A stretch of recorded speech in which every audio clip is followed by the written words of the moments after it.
ಕೊಪ್ಪಳದಲ್ಲಿ ರೈಲ್ವೆ ಮೇಲ್ಸೇತುವೆ ಕಾಮಗಾರಿ ಚಾಲನೆ ವೇಳೆ ಗಲಾಟೆ ಆಗಿಬಿಟ್ಟಿದೆ. ಇಲ್ಲಿ ಸ್ಥಳೀಯ ಜನಪ್ರತಿನಿಧಿಗಳ ಹೆಸರು ಇಲ್ಲದಕ್ಕೆ ಪ್ರೋಟೋಕಾಲ್ ಪ್ರಕಾರ ಸ್ಥಳೀಯ ಜನಪ್ರತಿನಿಧಿಗಳ ಹೆಸರನ್ನು ಹಾಕಬೇಕು. ಶಾಸಕರಿದ್ದರೆ ಶಾಸಕರ ಹೆಸರು ಅಲ್ಲಿ ಬರಲೇಬೇಕು. ಆದರೆ ಆ ಥರದ್ದು ಯಾವುದೇ ಹೆಸರನ್ನು ಎಲ್ಲೂ ಕೂಡ ಹಾಕಿಲ್ಲ. ಯಾಕೆ ಈ ಥರ ಮಾಡಿದ್ದೀರಿ? ಏನು ಬರೀ ನಿಮ್ಮ ಒಬ್ಬರದೇ ಯೋಜನೆನಾ? ನಾವು ಯಾರು ಕೆಲಸ ಮಾಡಲ್ವಾ?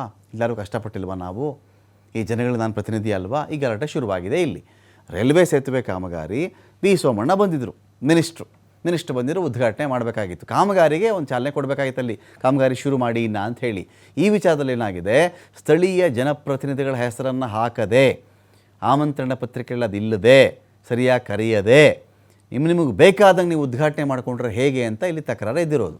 ಕೇಂದ್ರ ಸಚಿವ ಸೋಮಣ್ಣ ಮೇಲೆ ಕುರ್ಚಿ ಎಸ್ತಿದ್ದಾರೆ. ಅವ್ರಿಗೆ ಬಿದ್ದಿಲ್ಲ ಅಂದರೆ ಒಂದು ರೀತಿಯಲ್ಲಿ ಒಂದು ಕಡೆ ಕುರ್ಚಿಯನ್ನು ಅವ್ರು ಆಕ್ರೋಶ ತೋರಿಸ್ಕೊಳ್ಳೋಕೆ ಒಂದು ಕಡೆ ಎಲ್ಲ ಕುರ್ಚಿನೆಲ್ಲ ಗುಡ್ಡೆ ಹಾಕಿದ್ದಾರೆ, ಅಲ್ಲಿ ಎಸ್ತಾಡಿದ್ದಾರೆ. ಅಲ್ಲಿ ಕಾಂಗ್ರೆಸ್ ಕಾರ್ಯಕರ್ತರು ಎಸ್ತಿದ್ದಾರೆ. ಇಲ್ಲಿ ಶಂಕುಸ್ಥಾಪನೆ ಮುಗಿಸಿ ಹೋಗಬೇಕಾದರೆ ಕುರ್ಚಿ ತೂರಿದ್ದಾರೆ ಈ ಭಾಗದ ಕಾರ್ಯಕರ್ತರು.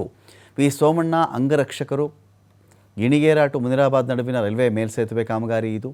ಸಚಿವ ಶಿವರಾಜ್ ತಂಗಡಗಿಯಿಂದಾನೂ ಕೂಡ ಪಿ ಸೋಮಣ್ಣ ಅವರ ವಿರುದ್ಧವಾಗಿ ಆಕ್ರೋಶ ವ್ಯಕ್ತವಾಗಿದೆ.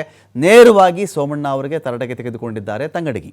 ವೇದಿಕೆ ಮುಂದೆನೇ ಕೈ ಕಾರ್ಯಕರ್ತರು ವಿ ಸೋಮಣ್ಣ ವಿರುದ್ಧವಾಗಿ ಧಿಕ್ಕಾರಕ್ಕೆ ಹೋಗಿದ್ದಾರೆ.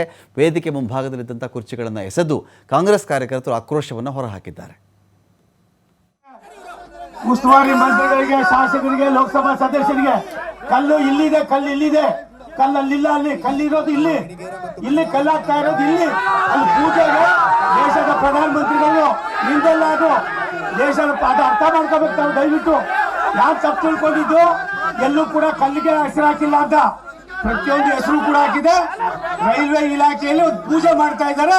ಅಲ್ಲಿ ರಾಷ್ಟ್ರದ ಪ್ರಧಾನಮಂತ್ರಿ ಒಬ್ಬರನ್ನ ಹೊರತುಪಡಿಸಿದ್ರೆ ಇನ್ಯಾರ್ದು ಫೋಟೋ ಬರೋದಿಲ್ಲ. ಎಲ್ಲಿ ಕಲ್ಲಿಗೆ ಅವ್ರಿಗೆ ಎಲ್ಲರಿಗೂ ಕಲ್ಲಿರ್ತಾರೆ. ಅರ್ಥ ಮಾಡ್ಕೊಂಡ್ರೆ ಮಾಡಬಾರಿ. ಇಕ್ಬಾಲ್ ಸಾಹೇಬ್ರಿಗೆ, ತಂಗಡಗಿ ಅವರಿಗೆ ನನ್ನ ಮನವಿ ಇಷ್ಟೇನೆ. ಭಾರತ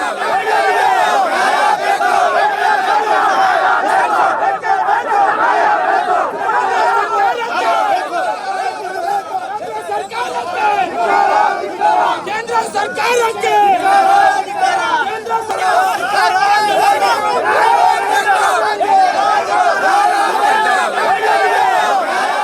ಮೇಲೆ LED ನೋಡಿ, ಆ LED ಒಳಗೆ ಸೋಮಣ್ಣರ ಹೆಸರು ಮಾತ್ರ ಇದೆ. ಸೋಮಣ್ಣವ್ರ ಹೆಸರಿದೆ. ಮತ್ತೆ ಇಲ್ಲಿ ಕಲ್ಲಿನೊಳಗೆ ಹಾಕಿನಿ ಅಂತ ಈಗ ಹೇಳ್ತಾ ಇದ್ದಾರೆ. ಮೂಲೆಗಿಟ್ಟು ಕಲ್ಲು ವೇದಿಕೆಗೆ ಇರ್ಬೇಕಲ್ಲ. ಪ್ರೋಟೋಕಾಲ್ ಮೇಂಟೈನ್ ಮಾಡಲಿಲ್ಲ ಅಂತಂದರೆ ಇದು ಒಳ್ಳೇದಲ್ಲ. ತಾನೊಬ್ಬ ಸೀನಿಯರ್ ಲೀಡರ್ ಆಗಿ ಒಂಥರ ಇವ್ರು ಹೆಂಗಾಗಿದೆ BJP ಅವರು ಅಂತಂತಂದರೆ ಸದ್ದಾಂ ಹುಸೇನ್ ಆದಂಗೆ ಆಗಿದ್ದಾರೆ. ಇವರು ಸರ್ವಾಧಿಕಾರಿ, ಇವ್ರದ್ದು ಸರ್ವಾಧಿಕಾರಿ ಏಕಚಕ್ರಾಧಿಪತಿ ಅಂತ ತಿಳ್ಕೊಂಡ್ಬಿಟ್ಟಿದ್ದಾರೆ. ಜನರು ಇಲ್ಲಿ ಒಪ್ಕೊಳಗಲ್ಲ. ಇದು ಕೊಪ್ಪಳ ಜಿಲ್ಲೆ. ಈ ಕೊಪ್ಪಳ ಜಿಲ್ಲೆದಾಗ ಸರ್ವಾಧಿಕಾರಿಯನ್ನು ಎಂದೂ ಒಪ್ಕೊಳಕ್ಕೂ ಸಾಧ್ಯನೇ ಇಲ್ಲ. ನೋಡಿ, ಕಲ್ಲಲ್ಲೆಲ್ಲ ಇಂಪಾರ್ಟೆಂಟು. ವೇದಿಕೆ ಮ್ಯಾಗ ಸ್ಕ್ರೀನ್ ಮೇಲೆ ಹೆಸರಿಲ್ಲ, ಅಲ್ಲೇ ಭೂಮಿ ಪೂಜೆಯಲ್ಲಿ ಹೆಸರಿಲ್ಲ ಅಂದರೆ ಜನಪ್ರತಿನಿಧಿಗಳಿಗೆ ಗೌರವ ಇಲ್ಲ. ಅದನ್ನು ನಮ್ಮ ಕಾರ್ಯಕರ್ತರು ಸಹಿಸ್ಕೊಳಂಗಲ್ಲ. ನಮ್ಮ ಕಾರ್ಯಕರ್ತರಿಲ್ಲದ ನಾವೆಲ್ಲಿದ್ದೀವಿ? ನಾವು ಕಾರ್ಯಕರ್ತರಿದ್ದರೆ ನಾನು ಮಂತ್ರಿ ಆಗ್ಬೋದು, ಅದು MLA ಆಗ್ಬೋದು, ಅದು MP ಆಗ್ಬೋದು. ಕಾರ್ಯಕರ್ತರು ಭಾಳ ಸ್ಪಷ್ಟ. ನಾವು ಸಹಿಸ್ಕೊಳಕ್ಕೆ ತಯಾರಿದ್ದೀವಿ ಹೆಸರಿಲ್ಲ ಅಂದ್ರೂ. ಆದರೆ ಕಾರ್ಯಕರ್ತರು ಸಹಿಸ್ಕೊಳಂಗಲ್ಲ. ಆದರೆ ಇದನ್ನು ಅರ್ಥ ಮಾಡ್ಕೋಬೇಕು. ಅದ್ರ ಜೊತೆಗೆ ಭಾಷಣದೊಳಗೆ ಏನು ಹೇಳ್ತಾರೆ, ನಾವು ಪಟಾಲಂ ಕರ್ಕೊಂಬರಂತೆ. ನಮಗೇನು ಗೊತ್ತೇ ಇಲ್ಲಿದ್ರು. ಪಟಾಲಂ ಕರ್ಕೊಂಬರೋಂಥ ಅವಶ್ಯಕತೆ ನಮಗಿಲ್ಲ. ಆ ಸಂಸ್ಕಾರನೂ ನಮ್ಮದಲ್ಲ, ಆ ಸಂಸ್ಕೃತಿನೂ ನಮ್ಮದಲ್ಲ. ಪಟಾಲಮ್ಮನ ಕರ್ಕೊಂಡು ಅಡ್ಡಾಡೋದು ಅದು 100ಕ್ಕೆ 100. ಅವ್ರು ಹೇಳ್ತಾರಲ್ಲ, ಮೋದಿಯವ್ರ ಮೇಲಿದ್ದ ಆಕಾಶದಿಂದ ಕೆಳಗಿಳಿದು ಬಿಟ್ಟಾರ ಅವರೊಬ್ಬರೇ ಅಂತ ಹೇಳಿದ್ರಲ್ಲ, ದೇವಮಾನವ ಅಂತ ಹೇಳಿದ್ರಲ್ಲ. ಮತ್ತೆ ಇದು ನಾವು ಈ ದೇಶದ ಜನ ಒಪ್ಕೊಂತೀವ? ಪ್ರಜಾಪ್ರಭುತ್ವ ಒಪ್ಪಕ್ಕೆ ಸಾಧ್ಯತೆ ಐತ್ಯಾ? ದೇವಮಾನವ ಅಂತ ಅಂದ್ಗಳೇನೆ. ಹೌದು ರೀ, ಕರ್ನಾಟಕ ರಾಜ್ಯ ಈ ದೇಶದೊಳಗೆ ಮಹಾರಾಷ್ಟ್ರ ಮೊಟ್ಟ ಮೊದಲನೇ ಸ್ಥಾನ, 2ನೇ ಸ್ಥಾನನ ಕರ್ನಾಟಕ ಟ್ಯಾಕ್ಸ್ ಕಟ್ಟೋದ್ರೊಳಗೆ. ಟ್ಯಾಕ್ಸ್ ಇರಲಿಲ್ಲ ಅಂದ್ರೆ ಕರ್ನಾಟಕ ಟ್ಯಾಕ್ಸ್ ಕಟ್ಟಲಿಲ್ಲ ಅಂದ್ರೆ ಕೇಂದ್ರ ಸರ್ಕಾರ ಇರ್ತೈತೆ. ರಾಜ್ಯಗಳು ಟ್ಯಾಕ್ಸ್ ಕಟ್ಟಲಿಲ್ಲ ಅಂದ್ರೆ ಕೇಂದ್ರ ಸರ್ಕಾರದಾಗ ದುಡ್ಡು ಇರ್ತೈತೆ. ಇದೆಲ್ಲ ಯಾರಿಗಾರ ಸಣ್ಣ ಹುಡುಗೈತಿ, ಅವ್ರ ಪಕ್ಕಕ್ಕೆ ಅದರಲ್ಲ ಮಾಜಿಗಳಿಗೆ ಹೇಳಿದ್ರೆ ತಿಳ್ಕೊಂತ. ಸೋಮಣ್ಣ ಆದಿ ತಪ್ಪದಲ್ಲ. ಸೋಮಣ್ಣವರು